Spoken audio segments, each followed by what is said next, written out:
the notorious calling card of West Ham's intercity firm.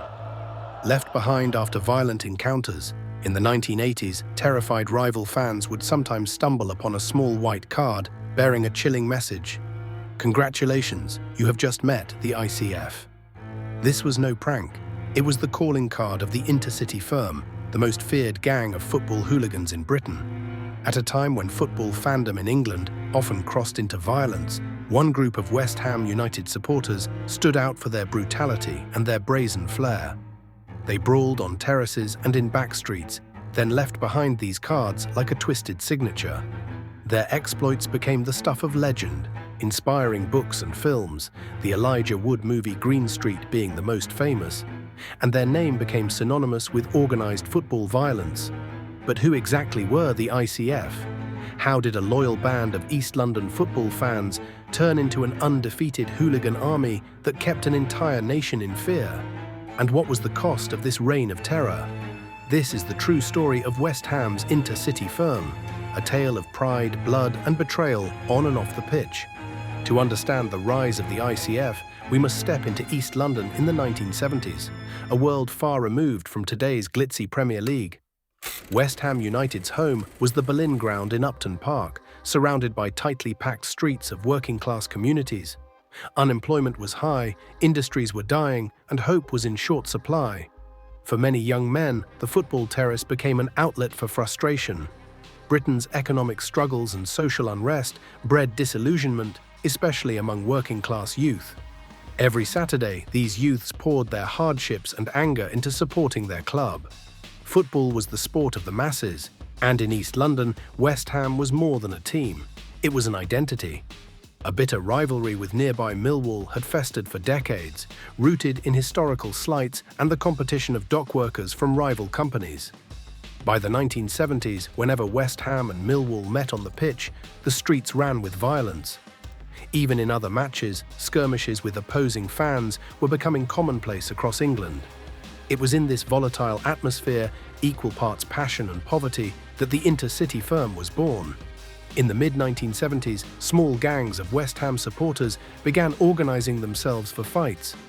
According to one founding member, multiple little crews from different East End neighborhoods came together, united by their loyalty to West Ham.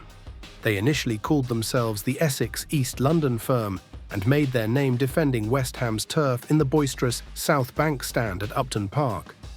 But their identity truly coalesced around 1976, when a new name emerged: the intercity firm. How did they get that name? At the time, most football fans travelled to away games on cheap football special trains, which were well known and closely monitored by police. This West Ham crew, however, often dodged authorities by taking regular intercity trains, the faster standard railway service, to travel in smaller groups. They jokingly dubbed themselves the intercity jibbers, slang for fare dodgers, which soon evolved into the intercity firm.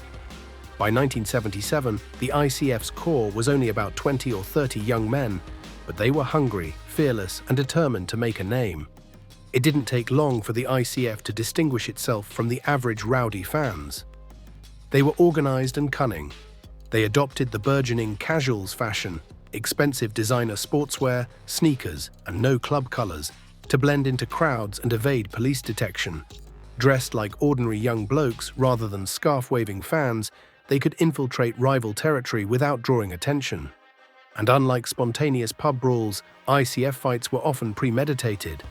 Members would scout locations away from stadiums, service stations, side streets, parks, and arrange meets, planned fights, with rival firms deliberately far from police and bystanders.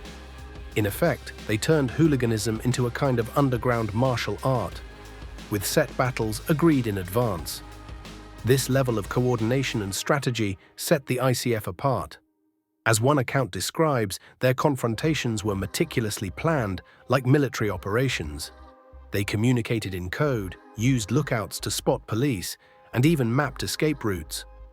On match days, the real action often happened not under the floodlights, but miles away in a parking lot or train station, where the ICF and a rival firm would clash in brutal combat. The intercity firm didn't just rely on violence to build their legend, they had a flair for the dramatic. After ambushing rival fans, ICF members would sometimes scatter a very particular calling card over the scene. The card was plain white, inscribed with bold letters, "Congratulations, you have just met the ICF, West Ham United." It was their trademark taunt and a psychological weapon. This practice of leaving hula cards was unheard of at the time, and it worked. Soon, tales spread of hooligans in designer clothes who beat you bloody, then left a cheeky card mocking your defeat. One early ICF member, known as Tadpole, was credited with printing the first cards. At first, it seemed like a dark inside joke. But then one night, things went too far. A rival supporter was stabbed, and an ICF calling card was found dropped at the site. A ghastly crime scene with a congratulations card on the ground. It was a made-for-tabloids nightmare. The media pounced, and the ICF's calling card became front-page news. From that day, the intercity firm's reputation for audacity and sheer brutality was sealed. By the late 1970s and early 80s, the ICF had grown in numbers and ambition. They were no longer just defending West Ham's end in East London, they were taking their fights on tour across the country. Every weekend became a war game.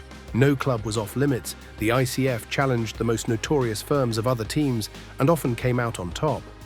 They tangled with Manchester United's Red Army, Chelsea's Headhunters, Millwall's Bushwhackers, Leeds United's Service Crew, Birmingham's Zulu Warriors, whoever dared to stand against West Ham, and the ICF lads relished their growing notoriety. In their eyes, they were fighting for West Ham's honour, protecting fellow supporters, and building a fierce camaraderie in the process. It was like the cavalry had arrived, one member recalled, describing how regular West Ham fans would gravitate to the ICF for protection at dangerous away games. Under their own code of conduct, they aimed to keep fights firm to firm, insisting they never hurt ordinary spectators. But make no mistake, violence was their calling card, literally and figuratively. Over a decade, West Ham's ICF became folk heroes to some and public enemies to others. The British press labelled them the worst of all hooligans, and police intelligence units struggled to keep up with their guerrilla tactics. The most terrifying aspect of the intercity firm was the fearlessness with which they operated. They often claimed they were undefeated, and indeed throughout the 1980s it proved dangerously difficult to stop them. The firm's generals, men like Cass Pennant and Bill Gardner, became legends in their own right. Cass Pennant, in particular, cut an extraordinary figure, a 6'4" black man leading a predominantly white gang in an era of rampant racism on the terraces. Yet within the ICF, loyalty trumped race. Cass commanded respect, and his rise to the top of West Ham's hooligan hierarchy showed how powerful the brotherhood of the firm had become. Pennant would later say the ICF gave him a family he never had, and that sense of belonging fueled many of the young men. But the law was catching up. In 1980, after a particularly ugly brawl, Cass Pennant was arrested and made an example. He received a 4-year prison sentence, the longest ever for hooliganism at that time. It was a shock, yet even prison did little to stem the violence. As the 1980s wore on, ICF clashes escalated from back alley scuffles to full-scale riots. One notorious incident came in August 1986, when West Ham hooligans, likely including ICF members, joined forces with Manchester United's firm on a drunken rampage aboard a ferry to Amsterdam. The two gangs were en route to a pre-season friendly tournament in Holland when chaos broke out on the Sea-Link ship. Passengers fled in fear as fights erupted on deck. By the time Dutch authorities intervened, dozens of arrests had been made. The international incident made headlines and even prompted fears that England's ban from European competitions, a penalty for an earlier hooligan-related disaster, might be extended to friendly matches. The ICF had exported East End mayhem onto foreign soil. Back home, the West Ham-Millwall rivalry remained the powder keg of all powder kegs. These two clubs rarely met, being in different divisions most years, but when they did, the results were explosive. In 1978, an FA Cup match between them saw vicious battles. In the 1980s, planned meets between the ICF and Millwall's Bushwhackers led to broken bones and smashed pubs. Years later, in 2009, West Ham and Millwall were drawn together in a League Cup match, their first meeting in 4 years. Hooligan watchers held their breath, and rightly so. East London descended into urban warfare that night. Hundreds of rival fans brawled in the streets around Upton Park, police sirens wailing as running fights raged for hours. During the game itself, West Ham supporters twice invaded the pitch, halting play in a fever of aggression. Outside the stadium, one Millwall fan was stabbed and left fighting for his life. The 2009 riot was a grim echo of the past, a reminder that the spirit of the ICF still lurked in the shadows of West Ham's fanbase, even in the 21st century. By the late 1980s, authorities in Britain had had enough. The name Intercity Firm was infamously known to every police division in the country. Under Prime Minister Margaret Thatcher, the government launched an all-out war on football hooliganism. New laws were passed to give police greater powers. The Public Order Act 1986 allowed courts to ban known hooligans from attending matches and let police establish exclusion zones around stadiums. Undercover officers infiltrated firms. Dawn raids led to mass arrests.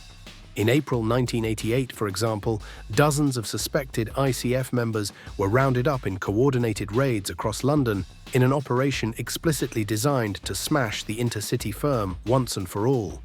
England's football authorities, terrified by the negative publicity and the very real danger to lives, began imposing serious punishments on clubs whose fans behaved violently. The turning point was tragically underscored by disasters that highlighted how dangerous football grounds had become, not only from hooligan violence, but from unsafe conditions exacerbated by the chaos. The Heysel Stadium disaster of 1985, rioting Liverpool fans contributed to a stadium wall collapse that killed 39 people, forced English football to reckon with its hooligan element. Then in 1989, the Hillsborough tragedy struck. Though unrelated to hooliganism, the crushing to death of 96 Liverpool supporters due to overcrowding made it clear that football needed dramatic change. In the aftermath, the government and Football Association introduced sweeping reforms. Top stadiums were converted to all-seater models, as recommended by the Taylor Report inquiry, eliminating the packed standing terraces that hooligans had treated as their domain. Surveillance cameras were installed, policing improved, and harsh legal penalties became the norm. Under this pressure, the ICF's golden era came to an end. Many of its leading members were jailed or put on lengthy trials in the late 80s. Some received bans from football grounds that kept them away for years. For a while, West Ham's hooligan crew went relatively quiet. Yet interestingly, it wasn't only police action that dampened the fury. A cultural shift was underway. By the late 1980s, the same restless youth who once duked it out on the terraces found a new outlet: music and raves. The rise of acid house music and the rave scene swept up many in the hooligan subculture. As one ICF veteran quipped, "Who wants to trade blows when they've just dropped a party drug?" In 1988 and 1989, numerous West Ham lads who used to fight on Saturday were now dancing together under strobe lights, united by ecstasy in more ways than one, instead of team pride. For a moment, smiley-faced t-shirts replaced team scarves, and illegal warehouse parties drew former enemies into the same blissed-out crowd. It might sound incredible, but many insiders believe this cultural explosion did more to cool hooligan tempers than any police baton. The Intercity Firm, always ahead of the curve, even had members like Andy Swallow opening famous East End nightclubs and pirate radio stations for ravers. The hooligan scene was literally on acid, and the violence declined markedly as the 1990s arrived. By the early 1990s, English football was transforming. The Premier League era dawned in 1992, bringing new money, all-seater stadiums, and a polished family-friendly image. Overt hooliganism was pushed to the margins. West Ham's Intercity Firm, once the most feared and undefeated in the land, had largely dispersed. Some members grew up and moved on. Others were barred from matches. A few tragically ended up in even worse forms of crime. But the brotherhood never completely disappeared. The aging ICF old boys would still meet for pints and even attend games together, as mates, not an active firm.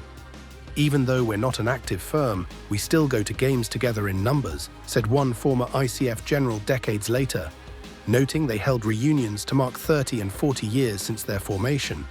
In their 50s and 60s now, they carry memories of battles won and lost, scars and stories to last a lifetime. Meanwhile, the mythology of the ICF grew larger than ever in retirement. No other football club's hooligan element has been as mythologized in print and film as West Ham's. Cass Pennant turned his turbulent life into a best-selling autobiography. Congratulations, you have just met the ICF, named after the infamous card, and his memoir was adapted into a feature film in 2008. Countless documentaries and TV shows interviewed ICF members to understand the madness. Hollywood took a stab with Green Street, 2005, a fictionalized tale of an American drawn into a West Ham firm, spreading the legend to a global audience. The firm's name even echoes in music and fan chants. West Ham's hooligans had become part of pop culture, a cautionary tale and a curious badge of dark pride. Yet, if anyone thought the legacy of the ICF was just dusty history, reality has a way of reminding us it's not so distant. In 2022, West Ham reached the semi-final of a European Cup, facing Eintracht Frankfurt from Germany. After the final whistle in Frankfurt, the victorious German ultras unfurled a massive banner aimed at the travelling West Ham fans. Emblazoned on it were the words, "Congratulations, you have just met the SGE," a deliberate riff on the old ICF calling card. As flares lit and jeers rained down, it was clear that West Ham's hooligan reputation still precedes it in Europe. Opponents still invoke the ICF as a way to taunt West Ham supporters. The past, it seems, casts a long shadow. Today, on match days at West Ham's modern London stadium, you're far more likely to find families and tourists than machete-wielding hooligans. The roar of "I'm forever blowing bubbles," West Ham's genteel club anthem, echoes around a gentrified arena a world away from the mean streets of Green Street in 1980. English football has changed, largely for the better. Where hooligans once rampaged, now CCTV cameras and stewards keep order. The intercity firm and their ilk are a dying breed, contained by decades of crackdowns and cultural shifts. And yet, the story of the ICF remains deeply compelling, a stark reminder of a turbulent time when loyalty, identity, and violence intertwined on the terraces. It forces us to ask uncomfortable questions. What turned ordinary young men into gang leaders in team colors? Was it the bleak social climate, the thirst for respect, the tribalism of sport, or simply the allure of violence and power? Perhaps the ICF's saga is, in the end, a human story of belonging. For all the bloodshed, many former hooligans speak of camaraderie and togetherness that in their eyes has been lost in today's sanitized football culture.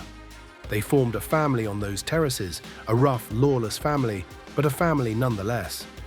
That's cold comfort to the innocents who were caught in the crossfire and the communities terrorized by their brawls.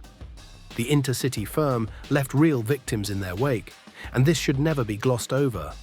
But understanding why they existed is important to ensure it never gets that bad again. The heyday of hooligan firms like the ICF has passed, yet the conditions that birthed them, social inequality, youthful anger, tribal loyalty, can always resurface if we're not careful. In the final analysis, West Ham United's intercity firm stands as an infamous chapter in football history. Part cautionary tale, part legend. They were both the pride and shame of East London. Their story has been told in songs and movies, but for those who lived it, it was deadly serious. A matter of honor, pride, and survival on Saturday afternoons. As we close this investigation into the ICF, one thought lingers. Football is often called the beautiful game, but the tale of the intercity firm reveals a much uglier side, one born from society's cracks and human passions run amok. The question we're left with is whether that ugly side is gone for good or merely lying dormant. Could it happen again? Only time will tell. For now, the terraces are calm, the calling cards are collectibles, and an older, wiser generation of West Ham fans can only shake their heads and remember when "Forever Blowing Bubbles" was drowned out by the sound of breaking glass and police sirens. The intercity firm is history, but a history we should never forget.